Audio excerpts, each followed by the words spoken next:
You've seen Ghostbusters a dozen times. Every line, every ghost, every joke burned into your brain. But there are 20 secrets baked into this movie that most people walk right past. Things that got deleted but left evidence behind. Props that shouldn't work but do. And decisions made in absolute panic that accidentally saved the whole production. Once you spot them, you can't unsee any of it. The name Ghostbusters didn't actually belong to them when they started shooting. There was this old 1970s kids show nobody remembered called the Ghostbusters, and legally, that title was locked up. Production kept rolling anyway, because stopping wasn't an option, so the crew printed backup signs that said Ghost Stoppers and Ghost Breakers, just in case the studio couldn't get clearance. Then they set up this massive street scene with hundreds of extras outside the apartment building, everyone chanting Ghostbusters over and over, and right in the middle of filming, associate producer Joe Medjuk had to duck into a phone booth and call the studio to beg them to clear the title right that second. Permission eventually came through, but barely. That old show came back years later when the cartoon couldn't use the movie's name without starting another legal fight, which is why it ended up being called The Real Ghostbusters. Dan Aykroyd's original script was completely insane. He wrote these blue-collar ghost smashers working across dimensions with technology from the future, and the effects budget alone would have bankrupted any studio willing to touch it in 1983. When Ivan Reitman saw what Aykroyd had written, he liked the core idea, but knew it was impossible to actually make. So he brought in Harold Ramis to tear the whole thing down and rebuild it as a present-day New York startup story. Columbia Pictures greenlit it with a June 1984 release date, which meant they had roughly 1 year to write the script, shoot the movie, and finish close to 200 optical effects shots. The timeline was so tight that final prints were literally still warm from the lab when they shipped to theaters. This movie sells itself as pure New York, but huge sections were quietly stolen from Los Angeles because the production needed more control than New York locations could offer. The firehouse everyone recognizes is Hook and Ladder 8 in Tribeca, but the second you step inside, you're actually in Fire Station 23 in downtown LA, which is 2,800 miles away and looks nothing like the exterior. Same thing with the library, the grand reading room and hallways are the New York Public Library. But those creepy basement stacks where they first encounter a ghost were filmed at the LA Central Library, which still keeps a production call sheet from the shoot. The Sedgwick Hotel, where Slimer tears through the hallways, is actually the Millennium Biltmore in Los Angeles. All those fancy ballrooms and corridors are California standing in for Manhattan. They also grabbed guerrilla footage around Rockefeller Center without proper permits. And if you look closely at the scene where a security guard chases the guys, that's not an extra, that's actual security catching them filming without authorization. Sigourney Weaver rewrote her own character in the audition room. She walked in fresh off Alien, wanting to prove she could handle comedy, and then she just dropped to all fours and started howling like a dog. She acted out Dana's possession before that scene even existed in the script, crawling around the room while the filmmakers watched and realized she'd just solved their third act problem. Weaver also pushed back when they described Dana as a model, suggesting she should be a musician instead, specifically a cellist, and that one change gave the character actual depth. Louis Tully was supposed to go to John Candy, who wanted to play him as a German guy with German shepherds. The filmmakers passed on that version, then called Rick Moranis, who read the treatment in about an hour and signed on immediately. Moranis completely reimagined Louis as an accountant and then improvised that entire party scene where he rattles off tax write-offs for all his guests in one continuous take that ended up in the movie almost exactly as he performed it. Slimer exists as a tribute to John Belushi.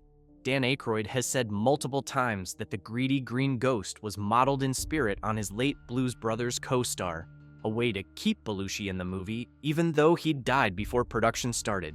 The crew nicknamed him Onion Head during filming, but the cartoon made Slimer the name everyone remembers. Stay-Puft looks adorable and harmless, like some giant balloon character, but he was actually a stunt performer inside a full-body foam suit, being filmed on incredibly detailed miniature city blocks. Several of those suits caught fire during production when the foam and electronics heated up under the stage lights, which was a genuine safety hazard, even with precautions in place.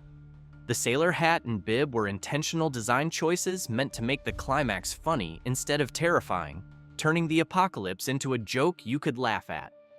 After opening weekend, Ivan Reitman bought late-night TV slots and aired the Ghostbusters commercial exactly as it appears in the film, except he swapped the fake phone number for a real 1-800 line that fans could actually call.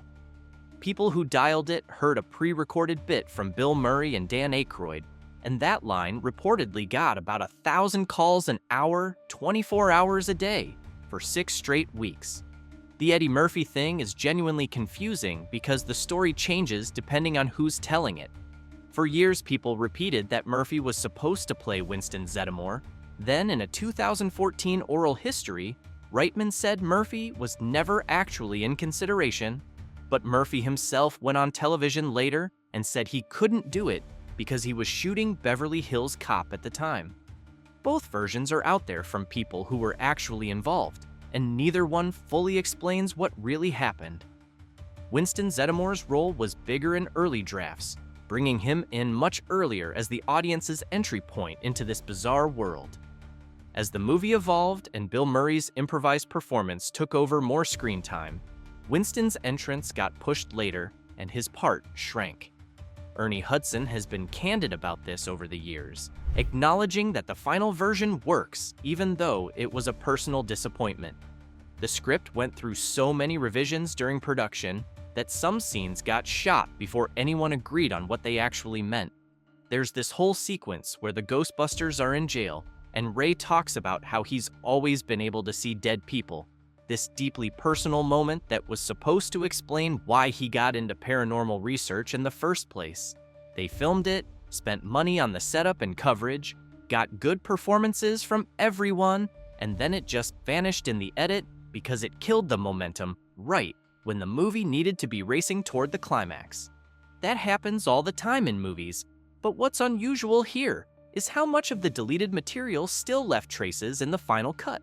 Characters reference things that got cut, emotional beats that were set up earlier just kind of resolve off screen, and if you're paying attention, you can spot the gaps where something used to be. The whole Zool and Gozer mythology was way more elaborate in earlier versions of the script. There were pages of backstory about this Sumerian god and the cult that worshipped it, and how the architect who designed Dana's building was part of this secret society trying to bring Gozer back to Earth. Most of that got stripped out because test audiences found it confusing and it slowed everything down. What's left in the movie is just enough mythology to make the plot work, lines about the Hittites and references to 1920s occultism that don't really explain anything but sound impressive enough that you accept it and move on. That minimalist approach actually made the movie work better because it never bogs down in exposition, but it also means there's this whole layer of story that got developed and then abandoned. The effects work created problems that nobody anticipated because they were doing things that hadn't been done before. When they shot the scene where Dana gets dragged into her kitchen by demon hands, they built these mechanical rigs that were supposed to grab her and pull her across the apartment. The rigs worked in testing but kept malfunctioning on the actual set, so they ended up doing take after take while Sigourney Weaver got yanked around by these metal arms that weren't quite working right. She ended up with bruises that the makeup department had to cover for other scenes, and the whole sequence took days longer than scheduled because the practical effects were so temperamental. Same thing happened with the librarian ghost at the beginning. They'd built this puppet that was supposed to transform from sweet old lady into this rotting corpse, but the mechanics kept jamming and the foam latex skin would tear, so they had to keep resetting and trying again. The studio kept pushing for more ghost appearances throughout the movie because they were worried audiences would get bored if the Ghostbusters weren't constantly fighting something. Reitman pushed back because he knew that too many ghosts would make each one feel less special, and he wanted the encounters to build in intensity instead of just being a parade of monsters. That tension between the director's vision and the studio's commercial instincts played out through the entire production, with executives watching dailies and sending notes about adding more action, while Reitman tried to protect the character moments and comedy. The final cut threads that needle pretty well. There are enough ghost encounters to satisfy people who want spectacle, but also enough breathing room for the characters to be funny and develop relationships. One thing that almost derailed everything was the fire marshal shutting down the rooftop shoot at the apartment building. They'd set up this massive climactic sequence on top of the building with lightning effects and wind machines and all this pyrotechnic equipment, and the fire marshal showed up mid-shoot and said they were violating about a dozen safety codes. Production had to halt while they renegotiated permits and brought in additional safety personnel, which burned through days of shooting time they didn't have and pushed them even closer to that June release deadline. Some of the rooftop work ended up getting finished on a soundstage with green screen because they just ran out of time at the actual location.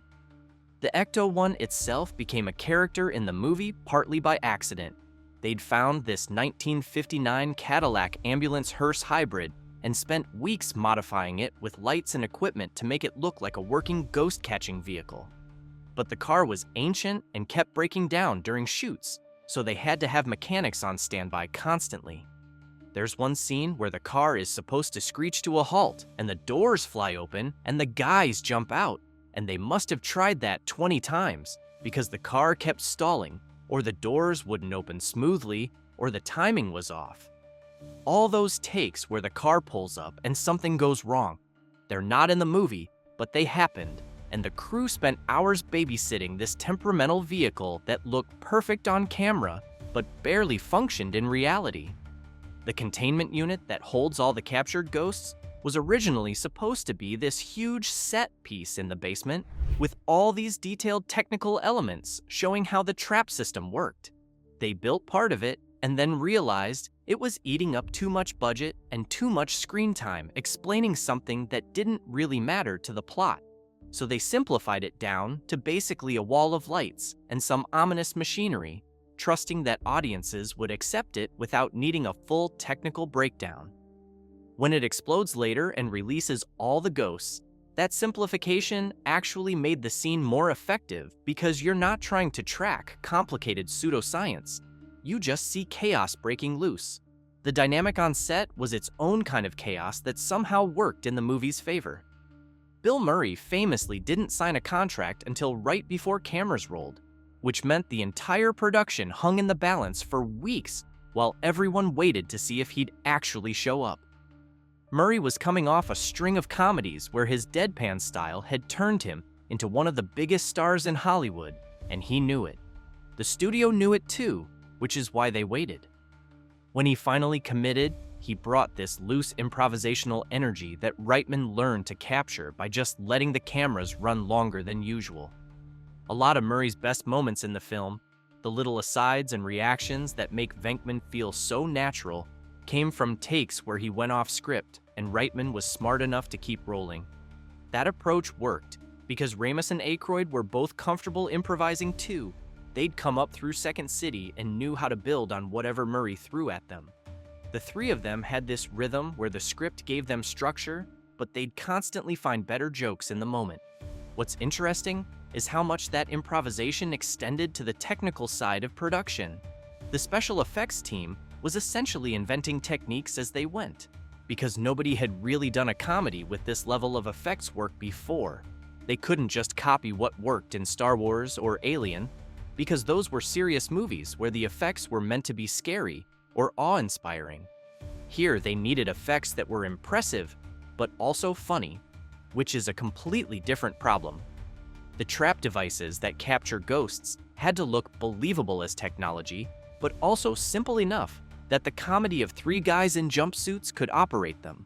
The proton streams couldn't just be laser beams, they needed to feel wild and dangerous, like the guys were barely controlling them.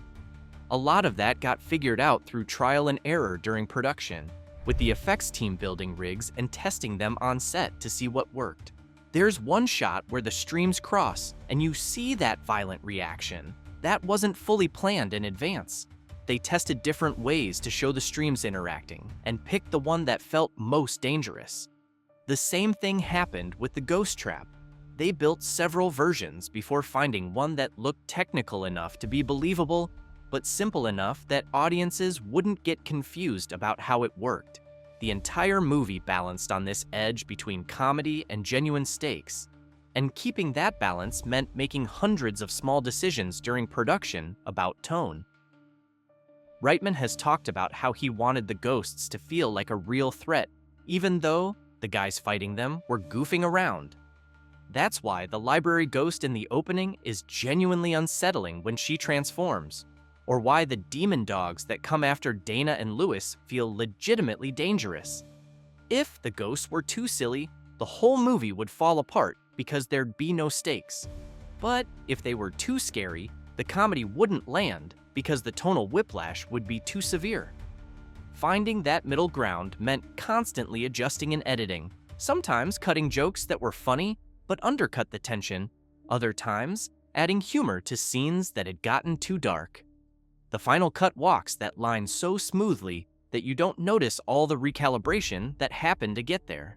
Those proton packs weren't lightweight props. The hero versions that show up in close-ups were built from fiberglass shells and aluminum frames adapted from military backpacks, weighing somewhere between 30 and 40 pounds once they were loaded with batteries and practical wiring. Lighter foam versions existed for stunt work, but most of the time the actors were hauling the full weight versions and absolutely felt it. Years later, when journalists visited the set for anniversaries and retrospectives, they'd strap into those 30-pound packs just to understand what the original cast dealt with. Elmer Bernstein wrote the score with a specific philosophy. He didn't want the music telling you when to laugh. He composed a straight-faced orchestral score, but added this one unusual element, the ondes martineau, which is a vintage electronic instrument related to the theremin that required bringing in a specialist to play it during recording sessions. That ghostly shimmer layered under certain scenes is what gives the movie its genuinely eerie undercurrent, even when the jokes are rapid fire. Some of the most authentic New York texture in the movie came from shooting without proper permits and moving too fast for anyone to stop them. That moment at Rockefeller Center, where a security guard charges after the guys in their jumpsuits, he's not acting.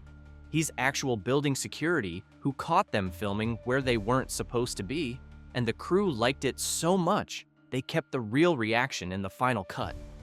Dana Barrett's building at 55 Central Park West is completely real. You can walk up to it today. But the roofline was too clean and ordinary for what the filmmakers needed, so the art department and effects team added roughly 8 extra floors using matte paintings and miniature work, stacking a temple on top and transforming a handsome Art Deco building into something out of a Lovecraft story. If you stand on that corner with a still from the movie, you can match up the angles and see exactly where the real building stops and the special effects begin. The library card catalog explosion that happens early in the movie looks digital now, but it was done entirely with air pressure. They built networks of tubing behind the cabinets and used compressed air to blast thousands of cards up into a perfect paper storm, all captured live on camera with timing that had to be absolutely flawless because there was no second take.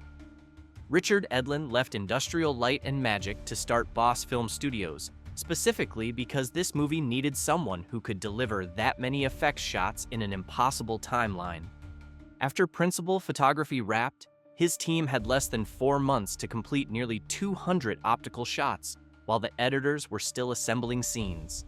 That compression meant effects were getting added late, sometimes getting cut entirely, and occasionally they'd nail a shot on the first attempt because there simply wasn't time to do it again. Ray Parker Jr. got handed an assignment that seemed designed to fail: write a song that uses the movie's title and make it catchy enough to become a hit. He struggled with it until he caught some terrible local TV commercial late one night, and suddenly the whole thing clicked. He'd structure it like an advertisement with call and response, letting the audience shout Ghostbusters back at him. That idea turned into a #1 single and a cultural hook that's lasted 40 years. The song and the logo both ended up in court. Huey Lewis sued Ray Parker Jr. in 1984, claiming the Ghostbusters theme was too close to I Want a New Drug. They settled confidentially in 1985. Then Parker sued Lewis in 2001 when Lewis talked about the original settlement on Behind the Music. Meanwhile, Harvey Cartoons, who owned Casper and characters from the Ghostly Trio, filed a $50 million lawsuit against Columbia in 1986, arguing that the No Ghost logo infringed on their intellectual property. A federal court ruled in Columbia's favor, and both cases were covered in trade publications at the time. The No Ghost logo actually exists in two slightly different versions that most people never notice. Michael C. Gross, the producer and designer, worked with the animation company RGA to create it, and as they refined the design, they experimented with the direction of the diagonal slash. One version runs from top left to bottom right, which shows up more often in European marketing materials. Another version reverses it, which became more common in US releases. Look carefully at old posters and merchandise, and you'll start seeing the difference. When Stay-Puft explodes at the end and buries Walter Peck in white goop, that's not marshmallow, it's shaving cream. William Atherton asked how much was going to land on him, and when the crew said they were planning a heavy dump, they tested it first by dropping the full load on a stuntman, who got knocked completely flat. They scaled it back before using it on Atherton, but Sony later confirmed they still used over 50 gallons of shaving cream for that finale gag. The effect worked so well that Atherton spent years getting harassed by strangers who genuinely believed he was the bureaucrat who tried to shut the Ghostbusters down. One more thing for anyone still paying attention.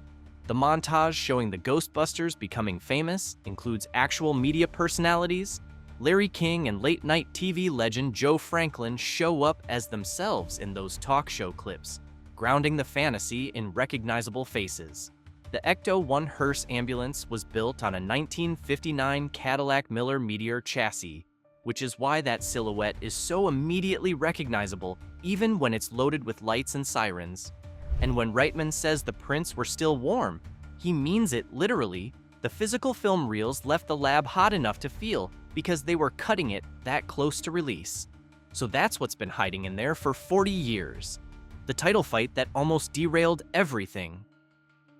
Sigourney Weaver crawling around an audition room. Don't forget to leave a like and hit that subscribe button if you enjoyed our 20 strange secrets from this movie. Drop a comment below. I'd love to hear from you. See you in the next video.